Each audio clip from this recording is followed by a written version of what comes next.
guys, it's Andy, personal trainer at the Writing Gym and the host of the Writing Gym podcast. Thank you so much for joining us for today's episode, How to Write and Laugh with Leadville, Laurel. In this episode, Annalisa is interviewed by Laurel McHargue, host of the podcast Alligator Preserves, about being a writing coach and her amazing book, Storytelling for Pantsers. Not only is Laurel a fantastic interviewer, but she's an author as well, so make sure and check out her website in the show notes. And if you're looking for things to check out in the show notes, if you love the tips and tricks that we're giving you in this podcast, make sure and check out our absolutely 100% free workbook called The 6 Secrets to Go from Struggling Writer to Published Author. The link is right in the show notes, so just give that a click and let us know what you think. Thank you so much for joining us here on the Writing Gym podcast. Happy writing! I'm Laurel McHargue, and you're listening to Alligator Preserves. In today's podcast, we have a real treat for you. You are going to meet Annalisa Parent, who is not only the author of a book, Storytelling for Pantsers, we'll get into that, she also hosts the podcast Writing Gym, and she's a personal coach to writers. Annalisa, I guess my first question to you would be, do you sleep? I was going to say, when do you sleep, but do you? I do sleep and exercise and eat and take my dog for walks. So I do all of those normal human things. But yeah, you're not the first person to ask me that. So one of my clients said, are you a vampire? And I said, well, I'm not going to reveal that. No secrets. But yeah, I have a lot of energy as a person in general, but I'm also really passionate about what it is that I do. And so that helps to make the work easy or easier at the very least, because I love what I do every day, all day, working with writers and helping them to finish, publish, and sell books. And then the other factor that's really, really, really important and cannot be underestimated is that I have a fabulous team of people who work with me. Andy, who's the personal trainer in the Writing Gym and the technical host of the Writing Gym podcast. She's amazing, and I couldn't do what I do without her and without the other members of my team. So those are my secrets to looking like maybe I don't sleep. Well, good segue into the Writing Gym. I wondered why you chose Writing Gym. Now, when I hear gym, I think of sweat and hard work. And isn't writing easy? It can be easy and it can be fun. And for, I would say, all writers, there's also an aspect of work. So for every individual writer, the work part might come at a different phase. So for some, the work might be the creative process, and that's when we talk about writer's block. And for others, it might be in the editing process, and that's when books don't get finished and or published. So, we chose the Writing Gym because of that work aspect, but also because of the payoff aspect. Now, I do not go to the real regular gym every single day, but rumor has it that people who do, when you're working in that way, your heart is healthy, your body is healthy. You tend to eat the right foods because you're doing what's right for your body. And so, we think about that work and the payoff for that work. There are a lot of writing coaches and writing programs and things out there that promise, a book in 24 hours or 48 hours, or, that's not the way that we approach writing. We do believe that it's work. We do believe that there's a payoff, and we do believe that it can be a heck of a lot of fun, because don't forget, the gym also has Zumba and ballet, hybrid, all kinds of fun stuff that you can do there. And we do too. So we felt like that metaphor really was apt for what it is that we do. We have a personal trainer, someone who comes alongside of you, helps you to know what it is that you need to do, and how many should you be doing every day. Not everybody should be lifting 200 pounds. Certainly I could not do that. Right. Somebody else, that would be a good workout. So, I think there's a lot of parallelism to the process of getting a book finished and published as to getting your body in shape. Okay, that's great. And I have watched some of your Writing Gym little episodes on Facebook. I think you have some of them, and on YouTube, and they are hilarious. I mean, you clearly are having fun doing what you're doing. I mean, that's obvious in your work, and that's wonderful. And to be able to laugh while you're doing something that's difficult, what a bonus. Absolutely. I mean, that's what gets us through it. And we say we work with writers who take the writing craft seriously without taking themselves too seriously. So Nice. Yeah. it's all about knowing what to be serious about in life and what to just let go. Right, right. So your book about being a pantser and writing a book, did you pants that book or did you plan it or was there some overlap in it? That's a really interesting question. One of the things that I talk about in the book is know the writer you are and be that writer. And And maybe you should explain to our listeners what a pantser is. yes, so a I think they all know pantser, what planners are. yeah, a pantser is someone who flies by the seat of their pants. So they might write chapter 1, chapter 5, chapter 8, and not even know what chapters they are as they're writing them. So they don't necessarily write in order. They don't necessarily know where they're headed when they start writing. They're really flying by the seat of their pants. So one of the things that I talk about for myself is that when I write fiction, I am just a 100% hardcore pantser. But when I write nonfiction, I'm an outliner. And that's the writer I am. And I just embrace that writer. Now, I had a really tight deadline on storytelling for pantsers. And so there was a lot more pantsing that went on than went on in the rest of my nonfiction life. I was a journalist for almost 20 years. And there wasn't a whole lot of pantsing in my journalist life. I really knew where I was going to go when I was writing my articles. So, find the writer that you are and be that writer. And I have found that most writers, when they're writing fiction, are pantsers of one type or another. So the creative writing process is a series of being creative, creating the story, generating that, and organizing the story. And so every writer just has a proportion. So somebody who thinks of themselves as an outliner might do create, organize, create, organize, create, organize, create, organize. Whereas someone who thinks of themselves as a pantser has this very long creative phase and then might think a little bit about organizing and then has a very long creative phase. So it's really just about the proportions that we use. I haven't yet met a writer who is a true outliner when it comes to fiction. And that means that, you write down on paper what your book is going to look like. The character is going to go to the store and then to the restaurant and then to the library. And that's exactly how the novel ends up happening. I haven't met that writer yet. For my first novel in my Water White trilogy, I pants the whole first book. I would dream at night and it would inspire a scene, or I would meet someone and it would have inspired a new character. And book one really flowed out of me completely pantsed.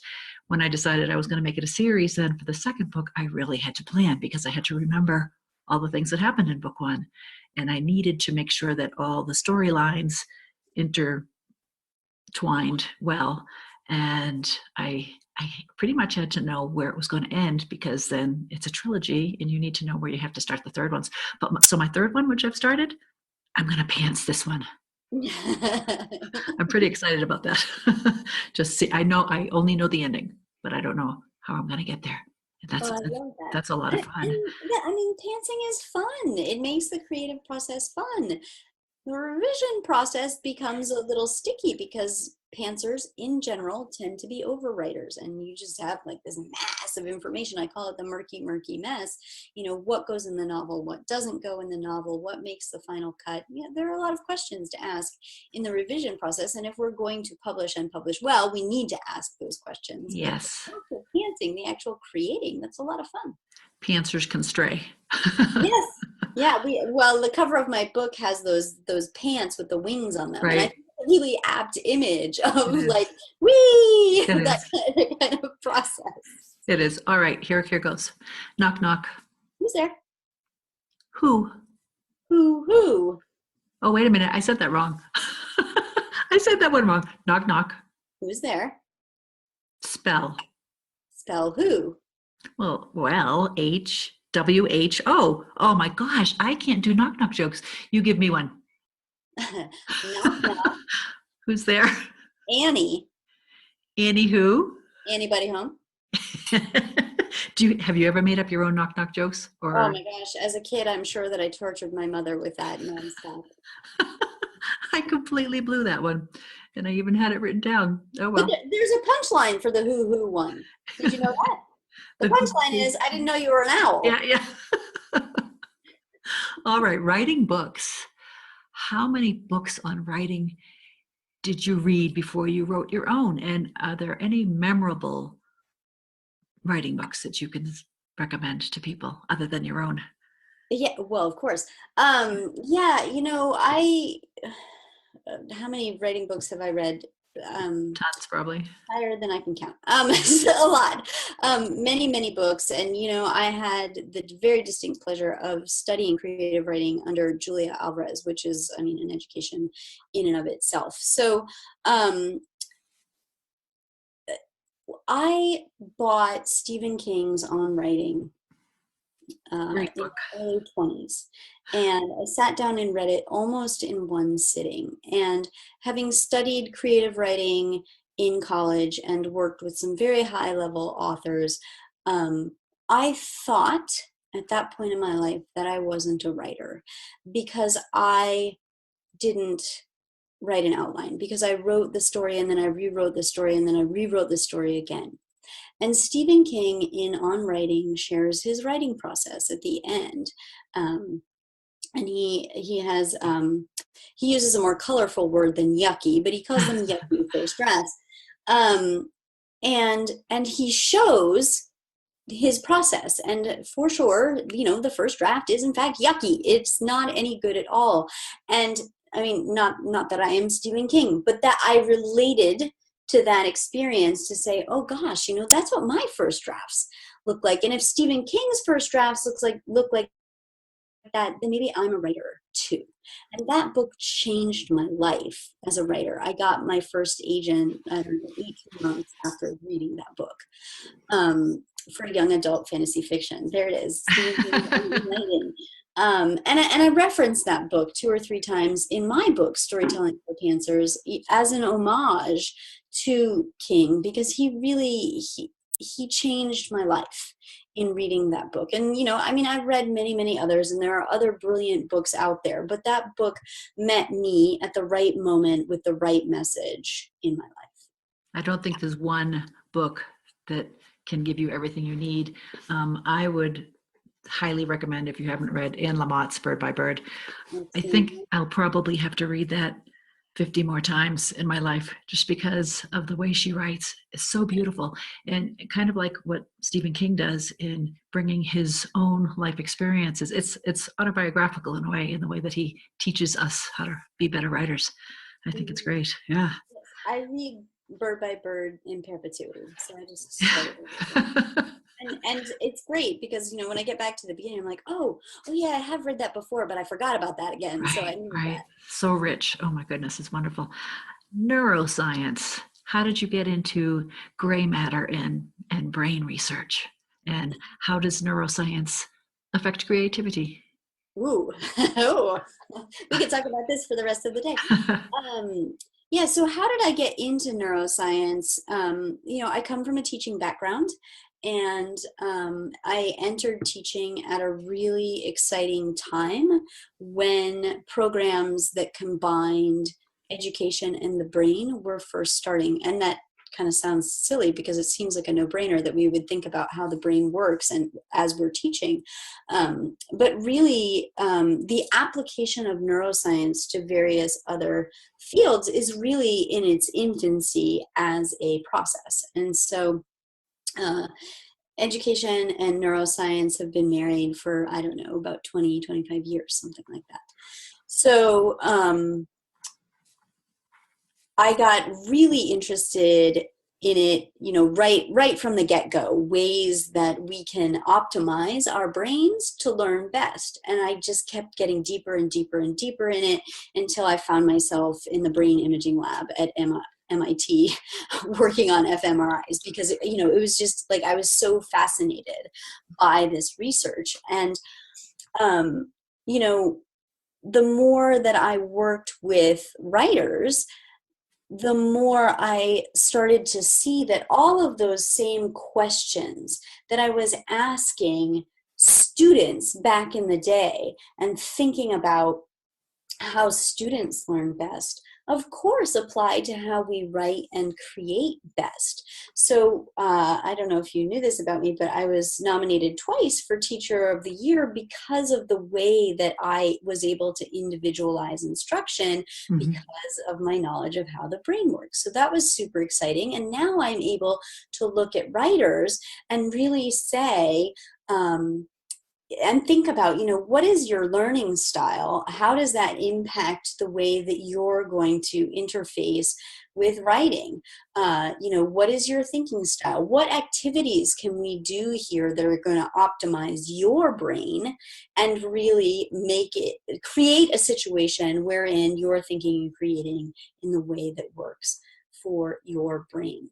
So the analogy that I use, Laurel, is that most writers in most writing programs and classes and things out there have been working in a paradigm where they're running a marathon backwards. And they don't know any better. Their coaches don't know any better. This is the way that we've been doing things. It's the way that things are done.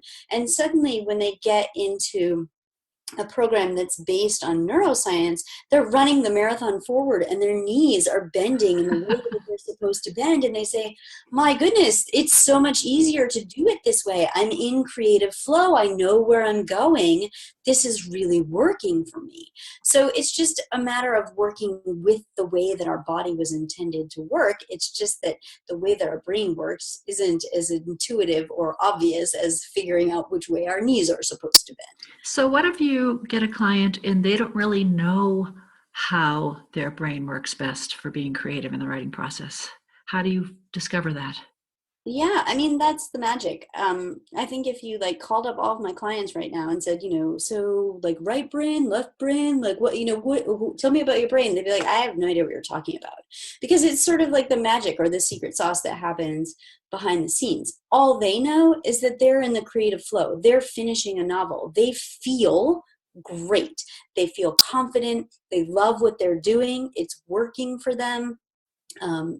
Because synapses are firing, things are happening. So it's really my job kind of behind the scenes to make those evaluations. Now, sometimes we talk about it directly where I say, Laurel, I'm going to propose an idea for how you can get through this problem that you're facing. So I'm going to give you a way that you could make this happen. Let me know if this sounds good to you, or try this and then give me some feedback and let me know. And 99.999% of the time, it's an effective thing because I've made an appropriate evaluation for how this person's brain works and what the function is. Do you play with brainstorming for ideas?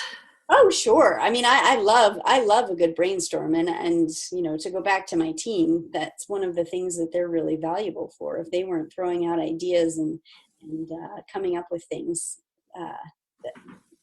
The writing gym, the title that you mentioned, right? That was a fabulous brainstorm session of can this work? What are we going to do?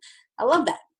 And that can help, I think, sometimes if you are stuck. A lot of writers I've spoken with feel like once they start a story, they have to write it sequentially, but they might have an idea of what's going to happen somewhere in the book.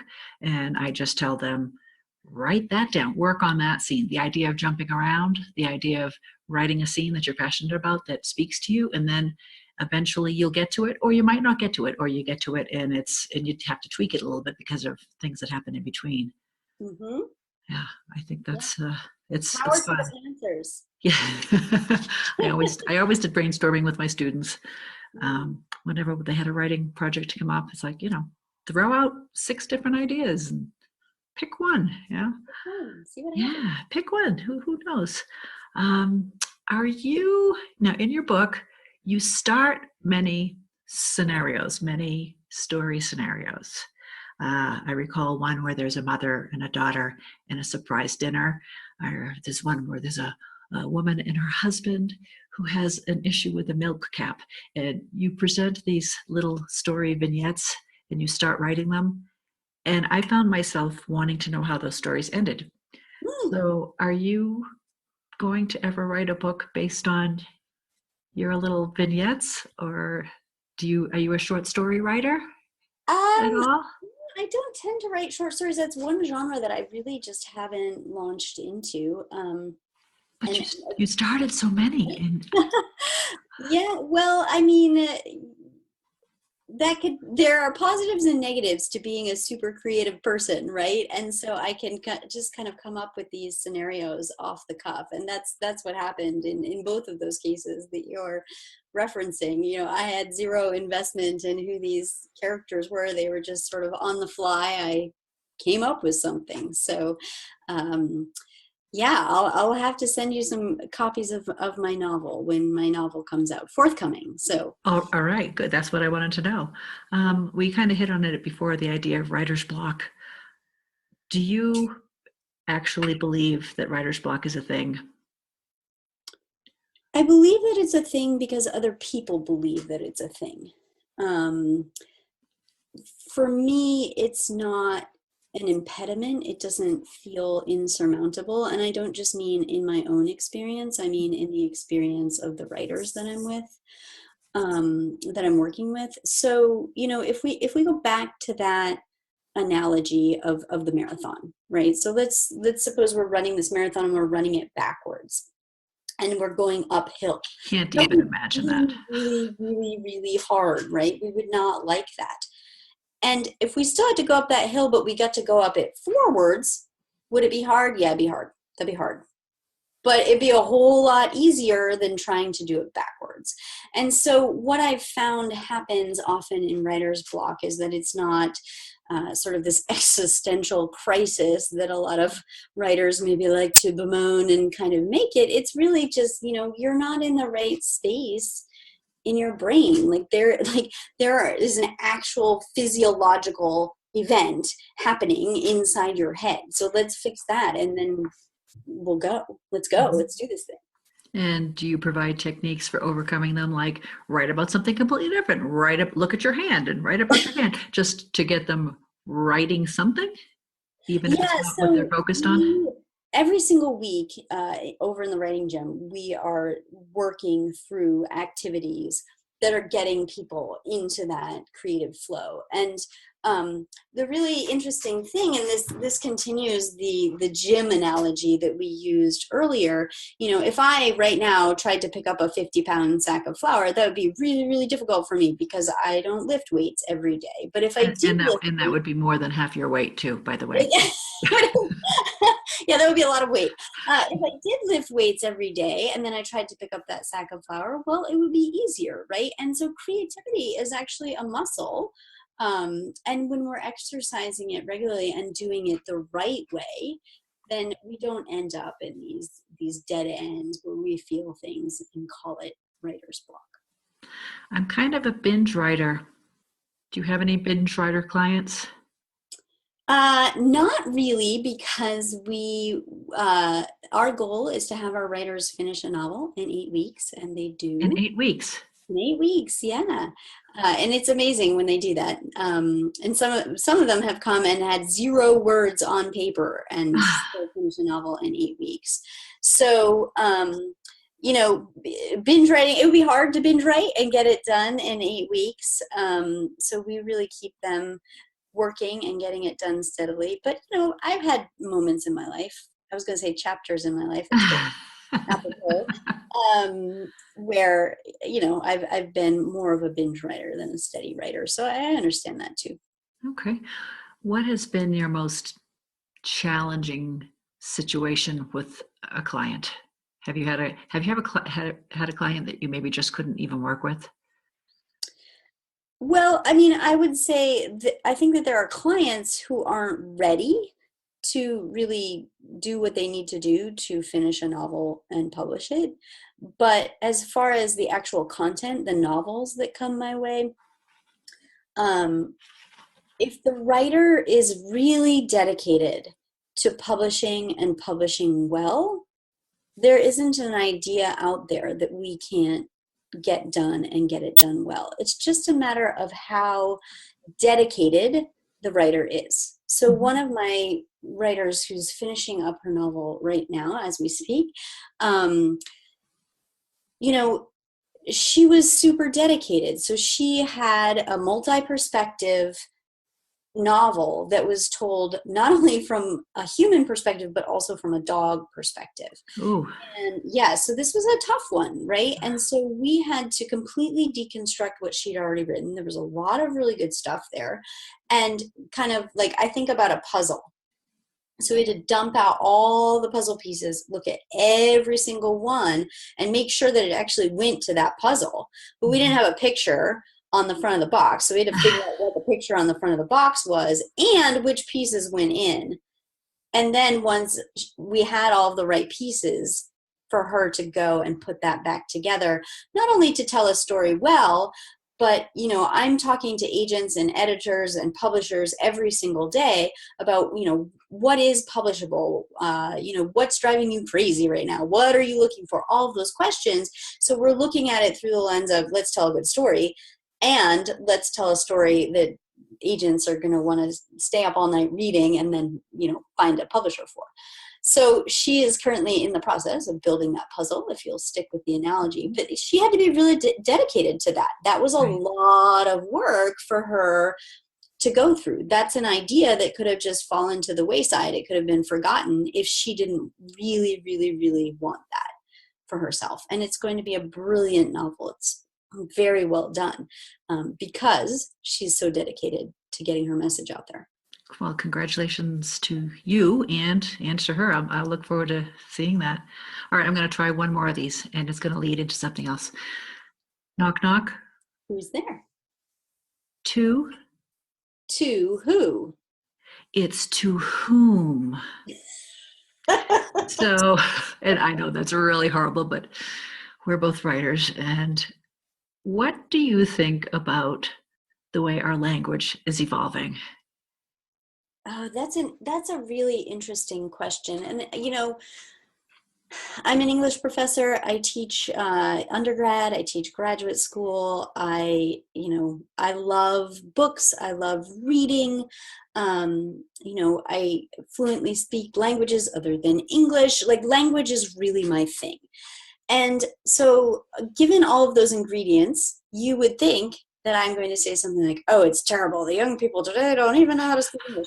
But I don't feel that way at all. The way that I feel is language has always evolved, right? I mean, even read Dickens, we don't speak that way anymore. That's not colloquial, even British English. So language evolves as society evolves. And I think that that's good, and I think that that's healthy. I think that as long as people know about context, I think that context is more the issue than language, because what you end up having is people who are writing like text speak in a formal letter. Well, that's not a problem of language. That's a problem of someone not understanding the context for language. Mm-hmm. My experience with young people has said that there's a huge difference in the way that they talk outside of the classroom to each other and the way that they talk when they're around me and when they're talking to me. So that tells me that these people, these young people, oh my gosh, the young people today, they understand that language has context. There's a different way that you address your professor than you address your buddies in the hallway. So there are a lot of people who are super concerned about it. I am less concerned about it. That said, I also have a really high standard of, what I would accept in my classroom, in my papers, you have to know the context for where to use different types of language. That, for me, that's the bottom line. But beyond that, go ahead, do your text speak and your hashtags and your whatever. It has its context and it has a use. When is the word whom going to become archaic, or is it already? If you have to look something up? Yeah, I mean, that's a good question. I'm going to continue to use it, but I pulled Dickens not out of a hat. I mean, British Victorian literature that's my favorite time period.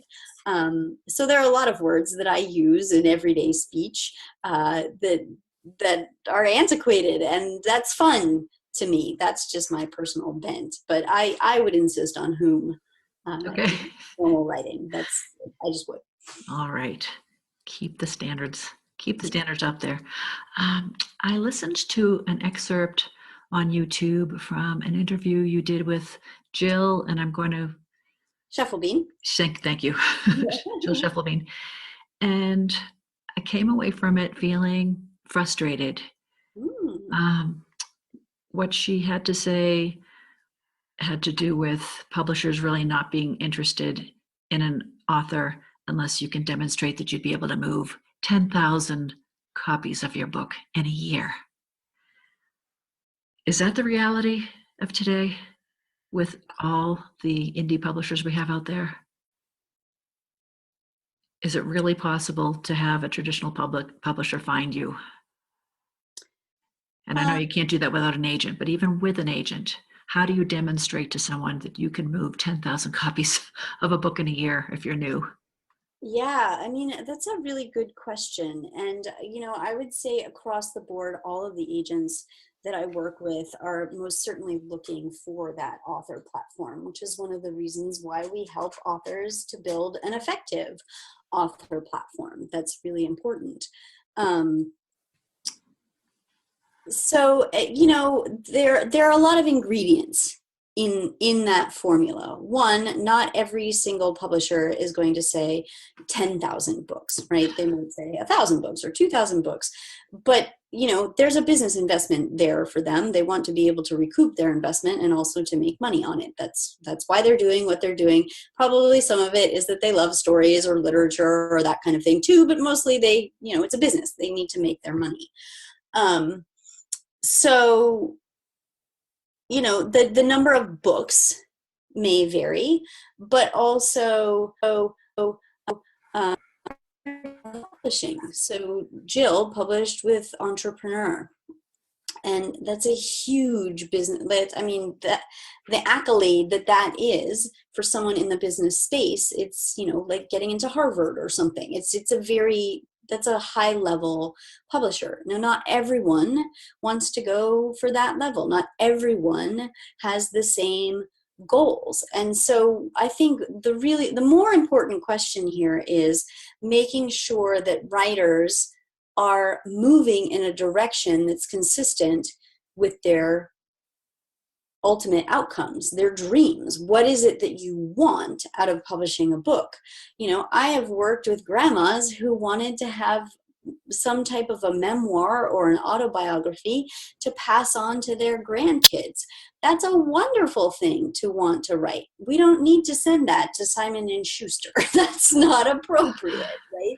So finding the venue that's really going to work for why do you want to get this message out into the world? Who do you want to tell it to? And let's find a match there. And then let's worry about what the requirements are to get it to that point. Okay. Yeah, good answer. One of your podcast episodes was with best-selling author Stephen James. Mm-hmm. And I actually posted that on Twitter today because it was really wonderful. And he talks about 4 questions that he thinks every author should consider when they're writing their book. And one would be, what would the character naturally do when you're developing your characters? How can I make things worse? And he was hilarious with that. How can I end it with a twist? And what types of promises have I made that I have not yet met?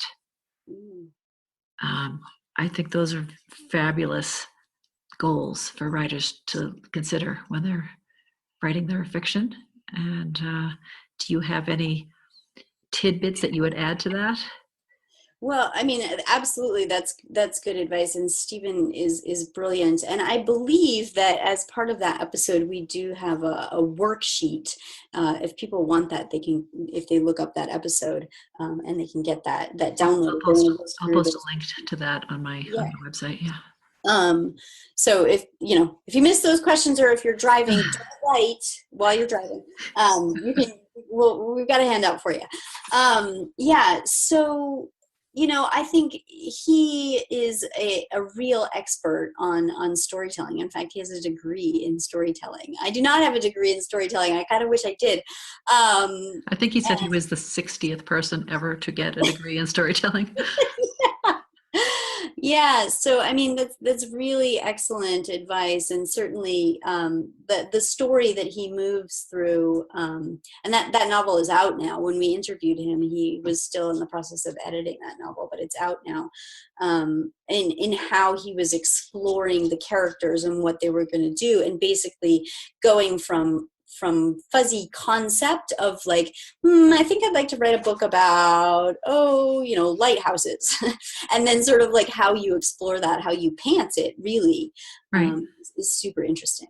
Right. And I loved his advice that you don't have to plan it, kind of like you're talking about. You don't have to. You can pants. You can, if you answer these questions, you could see what would your character naturally do, and does that make sense? And how can you make things worse? Oh my gosh. You've got to have an imagination as well, which I think is wonderful. And he certainly does. If you were to do another off the top of your head, give our listeners a story starter with some elements. And I know this is putting you on the spot. Well, like a prompt on how to start a story? Yeah, well, actually, start a story. Give me a character that's in a situation. Oh, okay. So Violet knew it was going to be a terrible day. From the moment that she woke up, the light was all wrong coming through the curtains. There was just something foreboding in the way that the shadows cast across the chair and across the bed and across the carpet. Even Snitsy knew it, because she jumped up out of the pile of dirty laundry on the floor. And her mother shouted from downstairs, "You're going to miss the bus!" She got up. She looked for her favorite sweater, and it wasn't there. She went to the doorway to shout to her mother. And there was a noise coming from the kitchen, and it got louder and louder and louder. Ooh, you're good. You are good. Oh my gosh, I don't know that I could do that. All right, listeners, you have to finish that story. Who or what is Snitsy? Is Snitsy a cat, a dog, a baby sister? I don't know. What was the noise? Oh, I love it. That's fabulous. And how can you make it worse? There's got to be a twist in there somewhere. Annalisa, this has been delightful. Where can people find your work, or how can people contact you if they need help with their writing? Absolutely. So Storytelling for Pantsers, How to Write and Revise Your Novel is available on Amazon, Barnes & Noble, and at fine bookstores and libraries everywhere. I love to talk with writers, Laurel. So if you go to datewiththemuse.com, there's a scheduling link there. If you'd like to talk with me about your novel, I would love to talk about where you are, where you'd like to go, and how you can get there. That's fabulous. Thank you so much for your time, and happy pantsing.